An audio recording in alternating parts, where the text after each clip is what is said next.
Siberia. The name means sleeping land. 4 million square miles of taiga forest, tundra, marsh and mountain stretching from the Ural Mountains east to the Bering Straits and Alaska.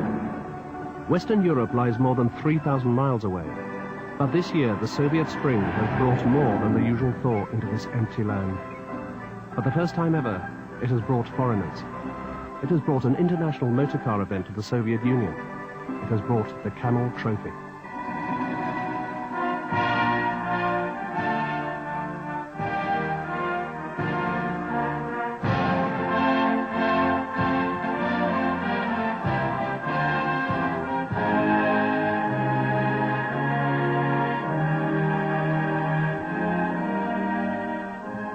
Teams have come from all walks of life and from all over the world. 16 countries have arrived, from the picturesque Canary Islands to Germany to the United Kingdom, who won the event last year. The Russians, the Austrians and the Greeks have entered teams for the first time, while the United States has returned to the event after an absence of 2 years.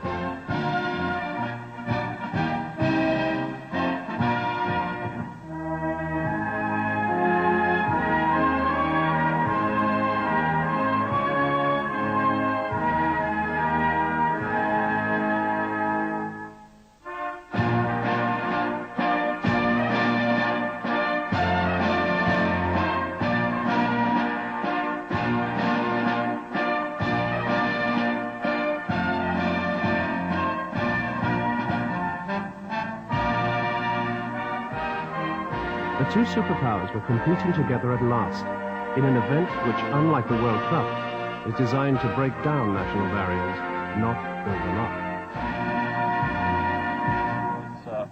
The world's shrinking so fast that we're a community, and you know, the distance across the ocean is not that far. So it's just a matter now of becoming familiar with one another, because our interests and our long-term goals are the same people-wise around the world.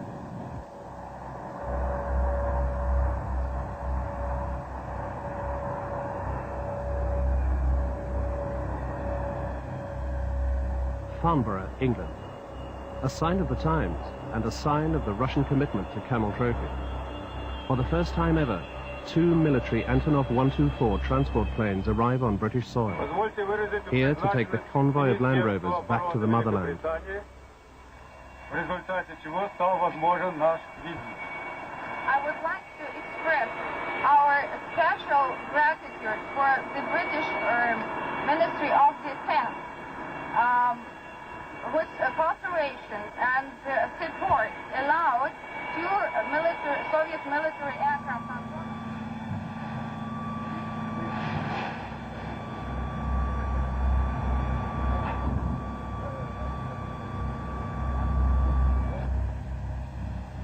These giant transporters can each carry 150,000 kilos of payload, as well as 230,000 kilos of fuel.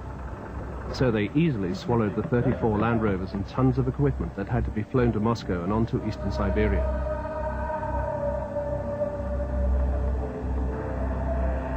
In Red Square, normally closed to vehicles other than the black saloons whisking into the Kremlin, the surprised Soviet citizens got to see the vehicles close up. Metal proof of the success of Glasnost, and proof of those stories of Western wealth. The core of the convoy is the 16 Land Rover TDI turbo diesel Discoveries, 1 for each country. In them, the 2 crew members will have to cross more than 1,000 miles of Siberian wilderness in 2 weeks. They will also face special tasks, rather like competitive special stages, both at the beginning and the end of their journey to find a winner. This is the first time the Camel Trophy, now in its 11th year, has left the jungles of equatorial heat. This is a new departure for both the Soviet Union and the Camel Trophy, as the event moves into the temperate zone. The future is unknown, as the vehicles and participants, part adventurers, part competitors, lift off to the Soviet Union. Behind them they leave 6 months of training, most of which has been hard graft.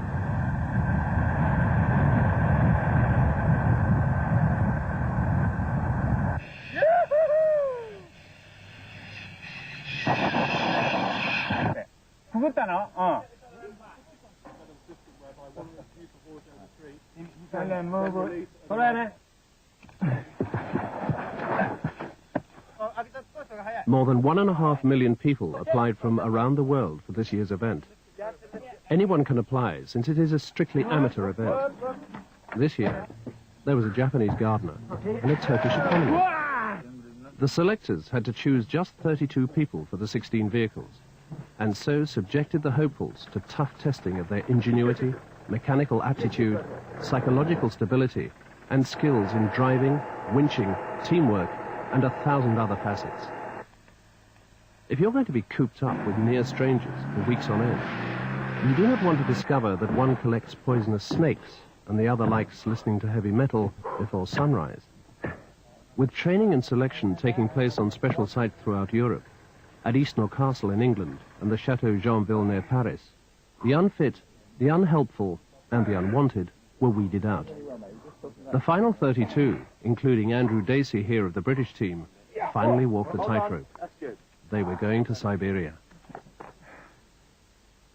Their route would take them from Bratsk down to Lake Baikal and then along to Irkutsk. On tarmac, it might take only a few days, but there is no tarmac. Bratsk, the starting point, is there because of the hydroelectric dam, which was the second largest in the world when it was built 30 years ago. It powers the factories and heavy industry that give jobs and smog in equal proportion. As the participants discovered on their arrival, this town has a big heart, but bad lungs.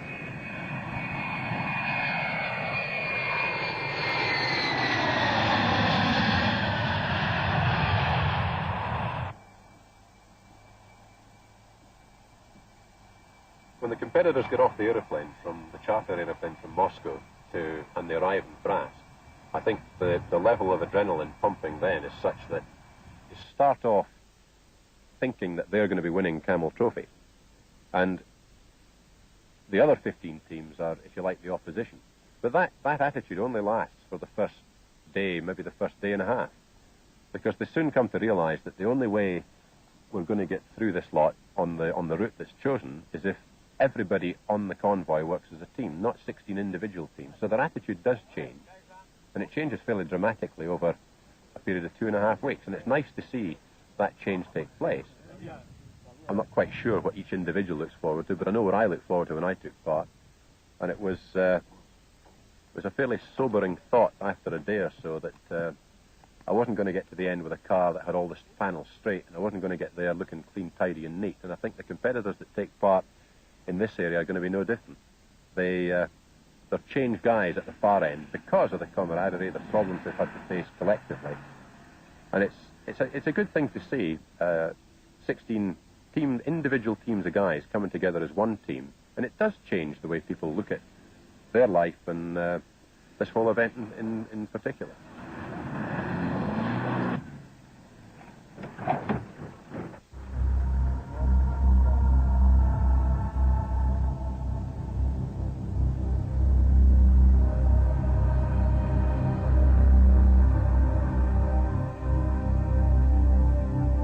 But before this happy camaraderie come the first special tasks that must be fought under both sun and moon. These early tasks burn bright on nervous energy as the men get used to the cars, the wild terrain, and their fellow companions, with whom they will have to spend the next 2 weeks in a jolting metal box, day after day, night after night. But unlike previous years, many of this year's tasks take place outside the vehicle, with paddles, compasses, and running shoes, often replacing throttle and steering wheel. Okay, that's finished. That's finished? Yes. Okay, it's all through the name or not? It's not so bad, eh? Now you can go to bed. Oh, yeah. It's really only in the last couple of years that we've tried to break away from just vehicle-borne tasks. In the Amazon, we introduced a couple of tasks that involved some of the crew getting out and undertaking a water crossing or similar. What is pedalers? Okay. I hope the special tasks are going to be open all the way to the end, or at least the perfect situation would be for the last task to have 2 or 3 teams all on pretty much the same score.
Young Eric Brandenburg, a must for any select tea party, is not the only one to feel the strain. The tasks are designed to stretch the competitors in every direction at once. So canoeing is rapidly followed by a ravine crossing and a test of team coordination. It is all too easy not to read the instructions and succumb to the pressure of doing everything well and fast. What was a simple exercise back home becomes something more challenging when you're tired, unsure, and deep in a foreign land. Stop! Stop!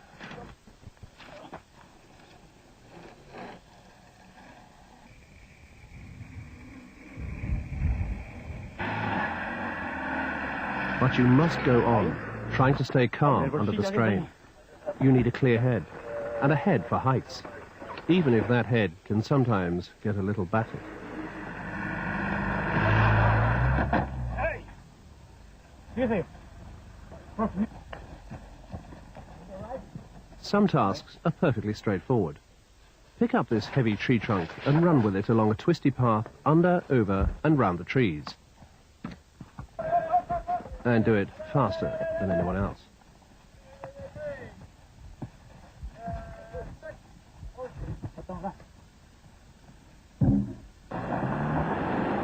The car maneuvering courses are driven against the clock, with the route given to the navigator only seconds before the start.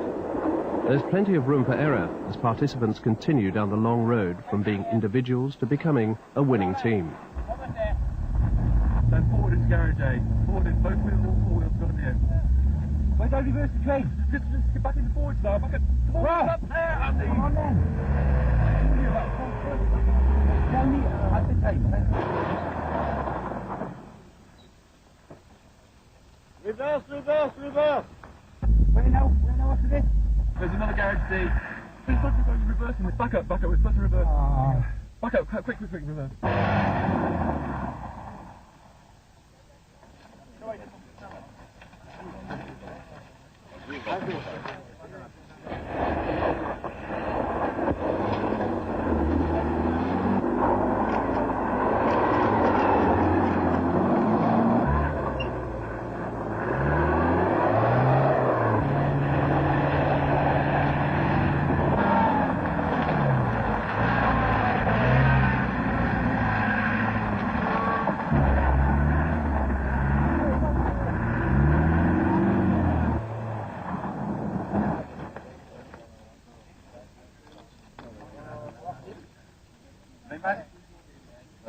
The Yugoslavians reach the end of that road first.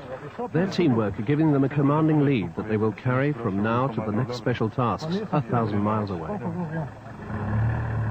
The overall order is Yugoslavia are in the lead with 96 points.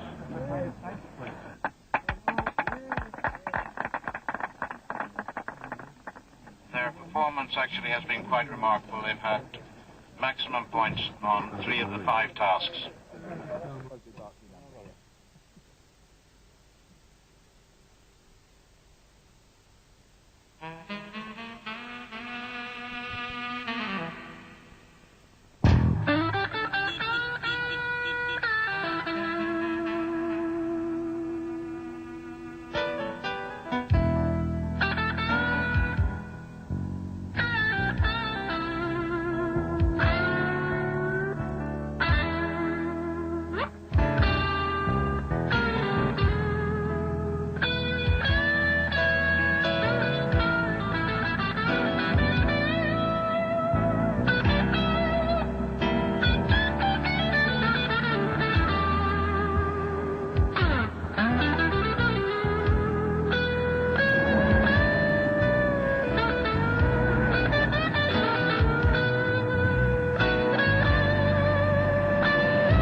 No more special tasks for the next 10 days.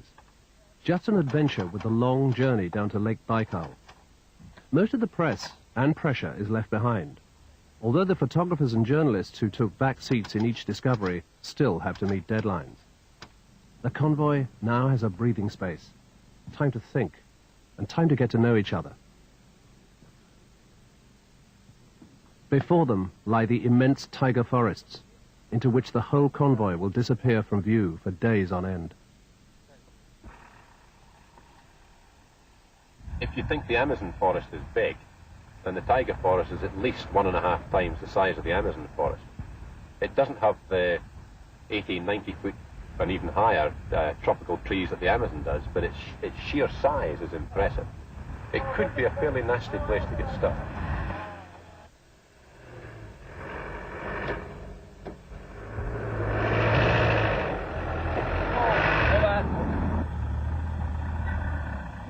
As well as the Camel Trophy itself, there is also the Team Spirit Award. The winner will be voted for by the teams themselves, for the pair who are the most helpful and the most selfless on the event. It's not something you can try and win. You have to earn it the hard way, out on the trail.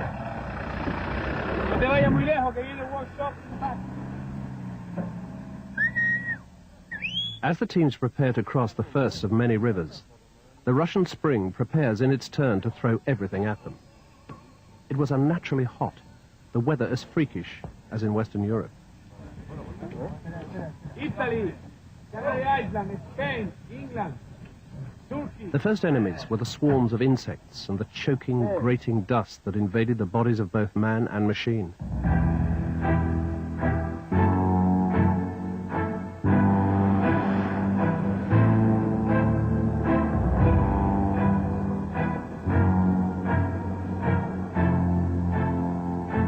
After the dust came torrents of water, rivers that chilled the body, but which at least briefly cleaned the vehicles.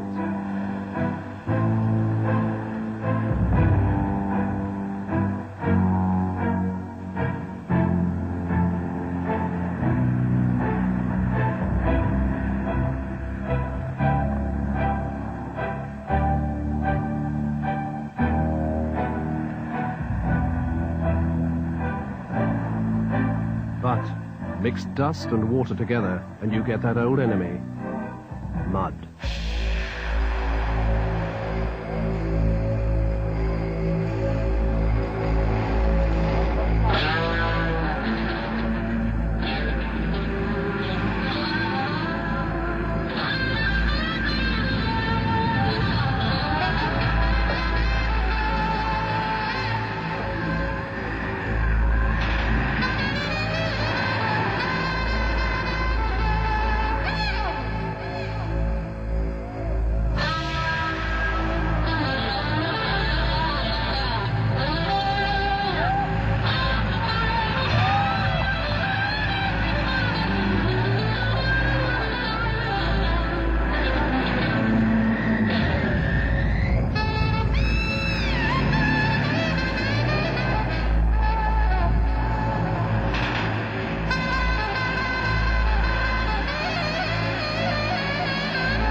Although the discoveries are four-wheel drive, there are some places on the planet where even they are temporarily stopped. Soon the winch motors are heard as much as the Discovery engines, and teams begin to work in groups instead of pairs as the route gets tougher.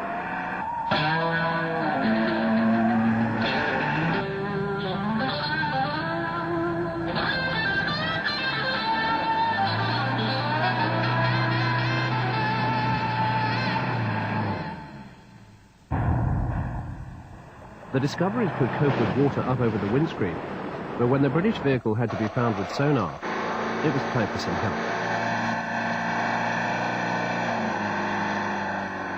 As if there wasn't enough water already waiting, lots more came down to join it. Falling damp, adding to the rising damp.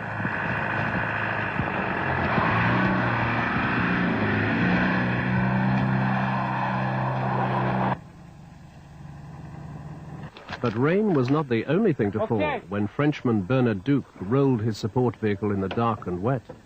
Wind up. Keep on winching. Yes, I was driving. It was fairly good. And suddenly, after a corner, nobody was before me, and I don't see a big hole. And we fall and roll on the side. Out. And suddenly our doors were our roof. Yes. Sorry. But everybody is safe. It's the most important. Okay, winch it to the front. Hey.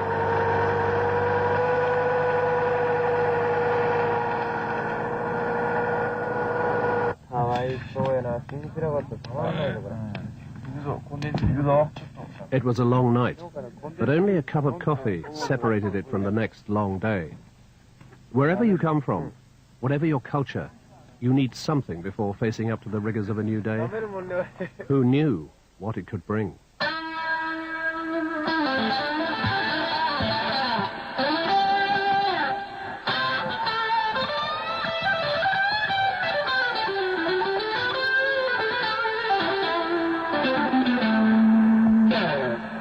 Crews resorted more and more to the winch and even to bog-cog wheel extensions in an effort to keep going.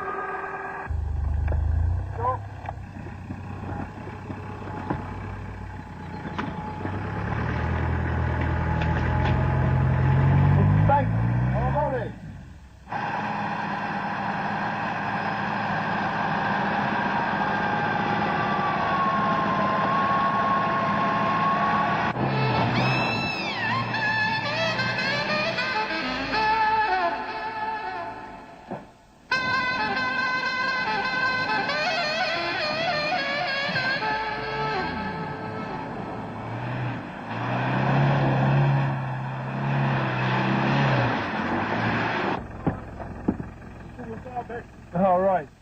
Going forward, though. Going forward, though, became the problem. The bog-cogs looked like science fiction, but in the extreme conditions, they only worked as well as early Flash Gordon special effects. Instead, skillful driving and the traditional flat throttle tended to work rather better.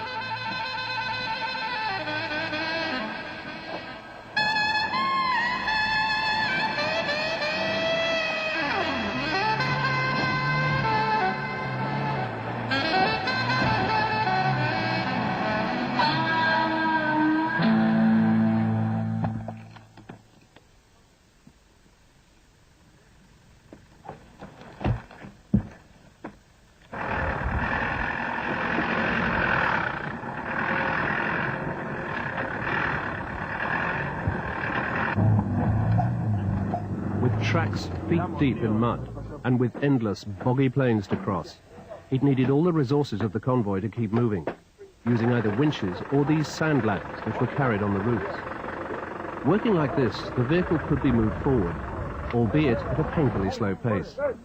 Some days the convoy walked for 12 hours to move just 9 kilometers. In an area the size of the United States, 9 kilometers is not very far. All of Siberia has a population the size of California, but the terrible winters leave only the hardiest of hunters and gatherers, some with frostbitten fingers, some living in such isolation that they hadn't seen a stranger for 4 years. Just this bit, okay?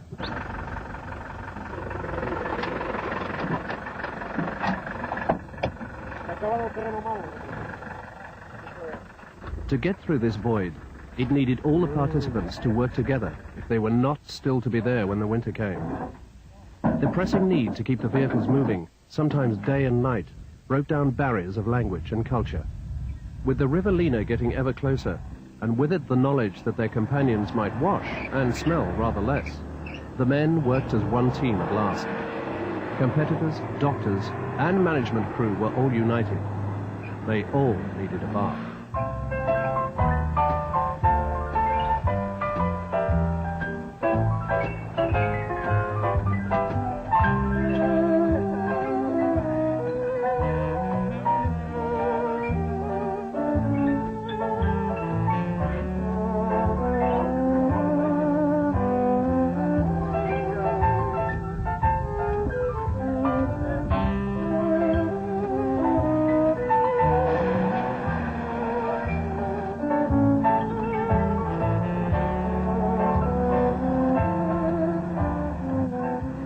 Refreshed, clean, and with the laundry done, the convoy set sail across the 200-meter wide Lena, one of Russia's largest rivers, and tacked off toward the far shore. To reach Lake Baikal from here, the convoy will have to go where no vehicle has gone before, up the pass, through the mountains that surround the lake.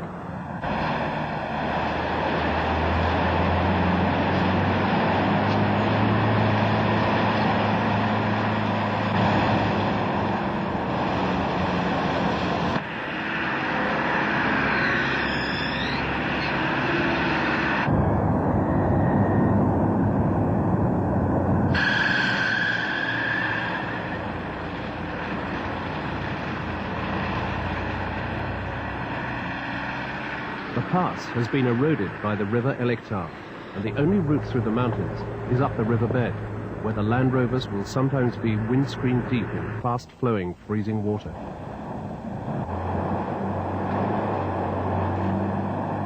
Crossing the Lena is easy compared to the days ahead, when the current will catch the vehicles, floating them downstream until they hit the Land Rover in front, or beach on shore. The interior, a jumble of sodden bedding with floating food. The Germans' discovery rammed a boulder and cracked the differential. Erich Brandenburg leapt out into the freezing water and hurled the boulder out of the way before diving back into the vehicle. The repair had to wait. As the path rises, ice will rime the mornings, and the water will dampen bedding, clothing, and food. But for the competitors, this is the real adventure, and absolutely nothing can dampen their spirits.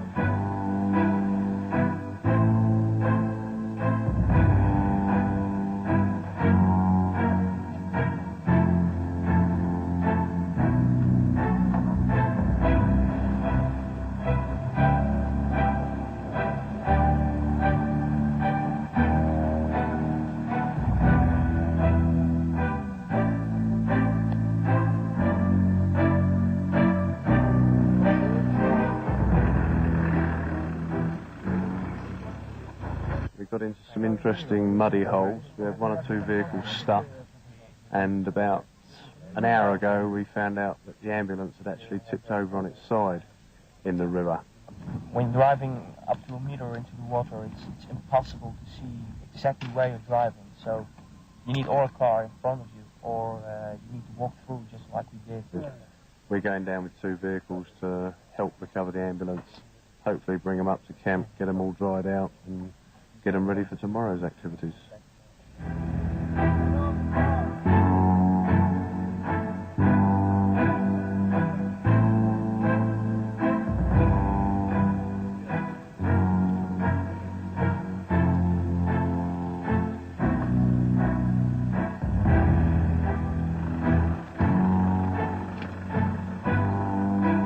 Tomorrow's activities were the same as the day before, only colder, foggier, and deeper.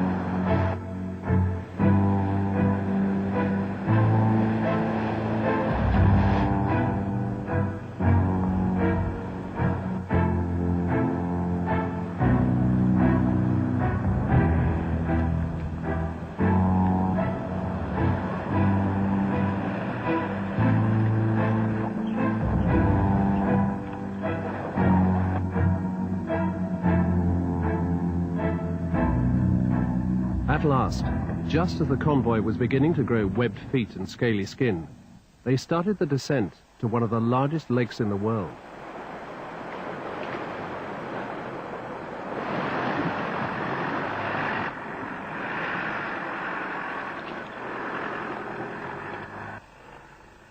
Lake Baikal holds 20% of the world's freshwater supply and is more than 500 miles long and a mile deep. In its vast waters, nurtured by an entire local ecosystem, live fish, seals, and crustaceans found nowhere else on the planet.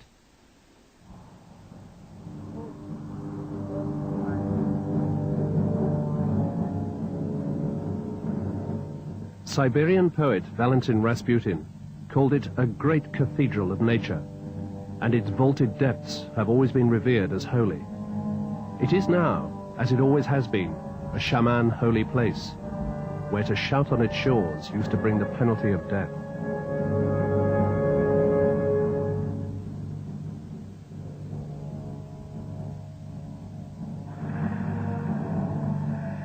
Fortunately, most of the competitors were now too tired to shout.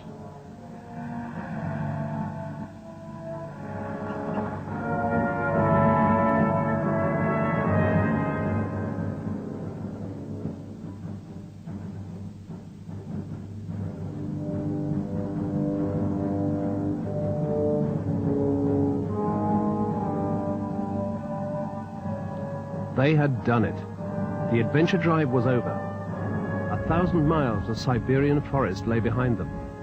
Ahead lay more special tasks, where the flags on each vehicle would once more become the important symbols they were at the beginning.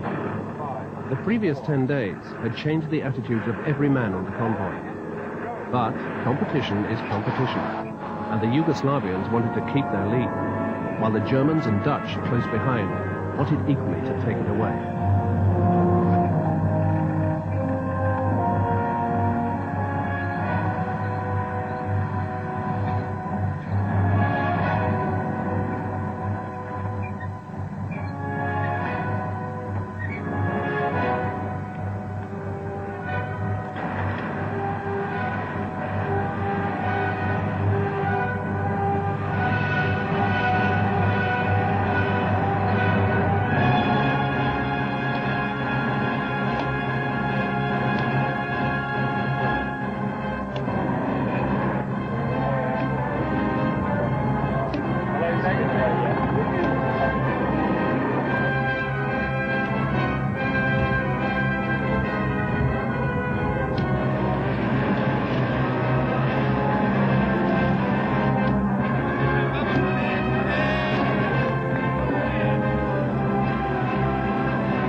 Once more out of the vehicles, the competitors had to run a kilometre just to get to the canoes, which they then had to inflate and rig.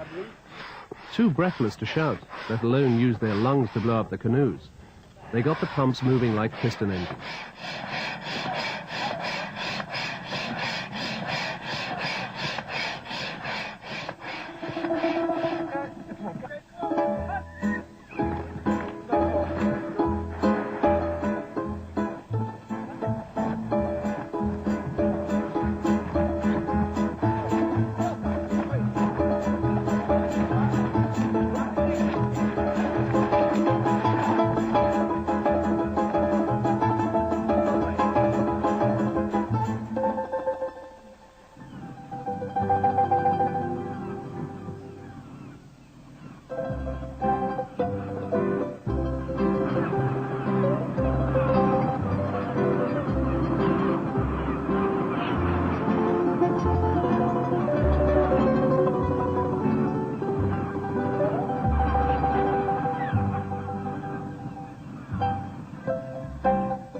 Lake Baikal might have proved a bit much even for the amazing floating discoveries. So competitors were almost relieved to be paddling canoes and not Land Rovers. The Dutch, masters of waterways back home, took the lead on this varied set of tasks and stretched out a gap only the Germans could possibly close.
After more than a fortnight, mostly cooped up in the vehicle, with short nights, long days, and a monotonous diet of freeze-dried food, the competitors had to run up and down a mountain, testing even their extraordinary levels of stamina almost to breaking point.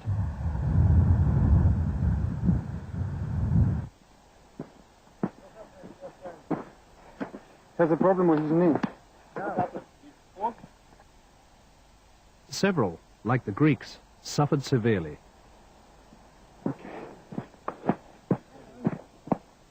Go.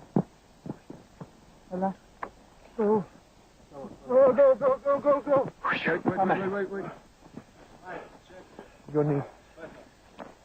Which knee? Did you fall on it or did you twist it? I had it. Sit down. He has a bandage. Nothing for it. Bandage, yeah.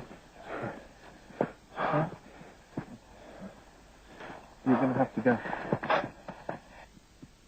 The Austrians, on the other hand, ran up and down like mountain goats, winning the task and leaping all over the scoreboard.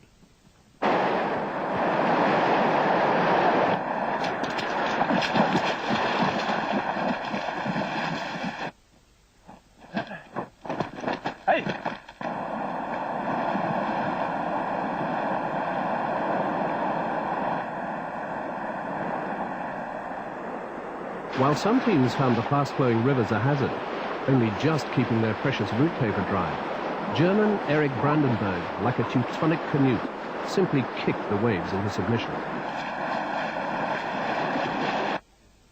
5, 4, 3, 2, 1, go! All they had to do was cross the ditch and dirt mound the other side. How they did it was entirely up to them.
The final leg took the convoy to Irkutsk, along a route as difficult as the main drive. Rotting wooden tracks and bridges, built by Japanese prisoners of war in 1949, had to be made safe, while fallen trees had to be cleared.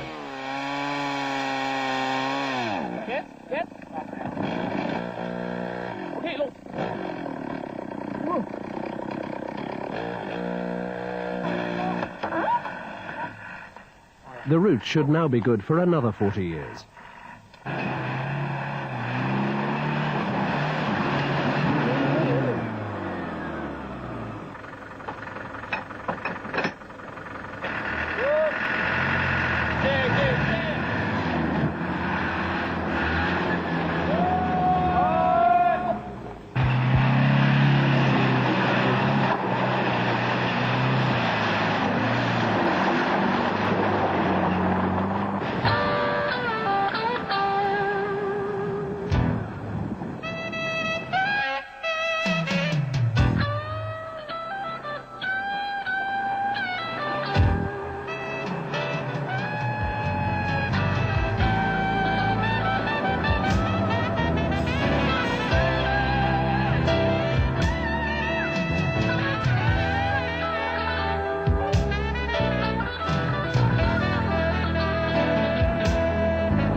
It would be easy to get lost in these forests, the size of small countries, empty of life, apart from the occasional bear. They can suck you in, but they never spit you out.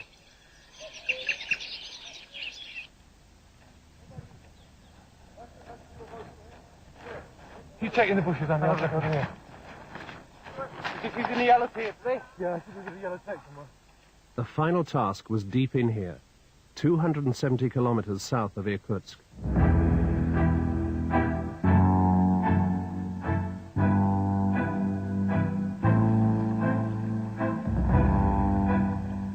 This small yellow board changed the outcome of the Camel Trophy.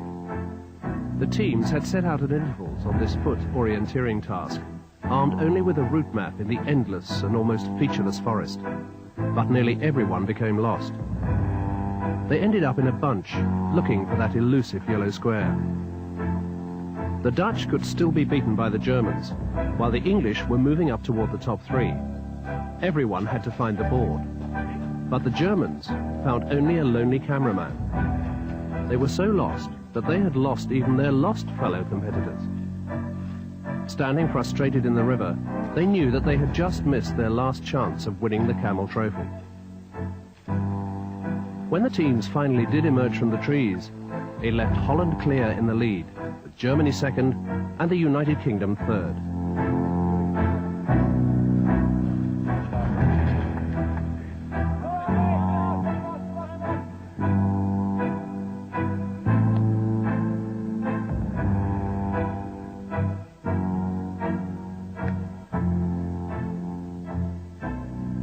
It was time to take stock, to repair both man and machine.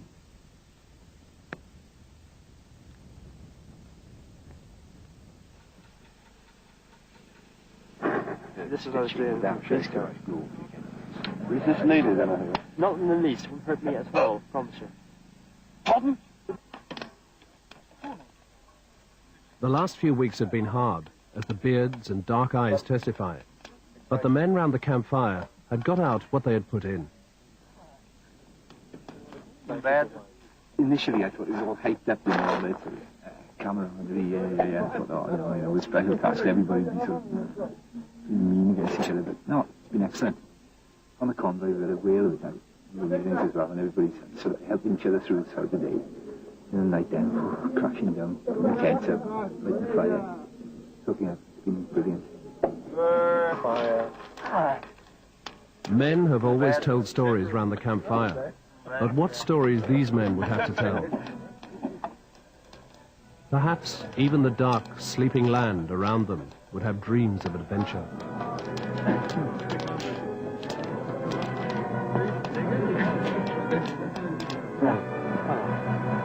You want something to drink? Oh, yeah. Holland had won the 11th Camel Trophy, Germany second and the United Kingdom third. That just left the Team Spirit Award, an award that the whole convoy voted for. After spending weeks with their fellow competitors, sharing the same food, pressures, jokes and hardships, they were all equal, but two were more equal than the others. The team from the Canary Islands.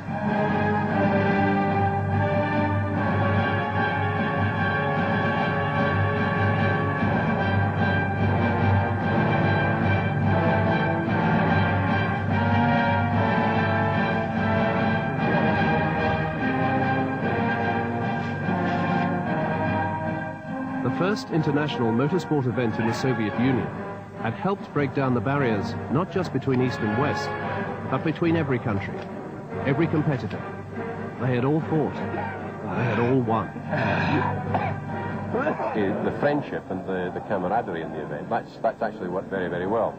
The thought of having an opportunity to drive to the Soviet Union was just so mind-boggling that the Soviets would even open up and let 16 or 15 different countries drive across their soil was just like an opening up, something that, 4 or 5 years ago just would have been completely out of the question.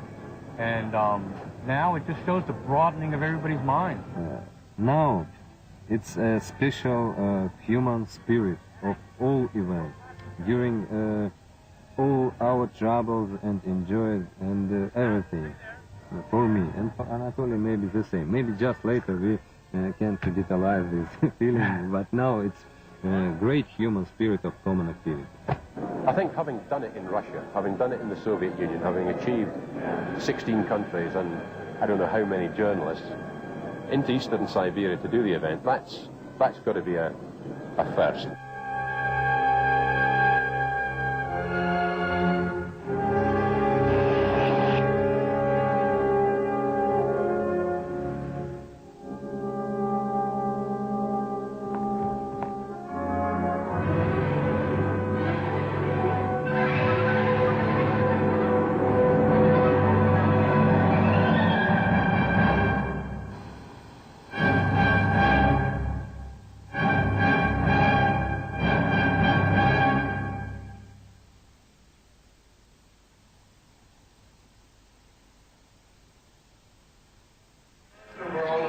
Of the 1990 Camel Trophy are drop caps and Steinlers representing Holland.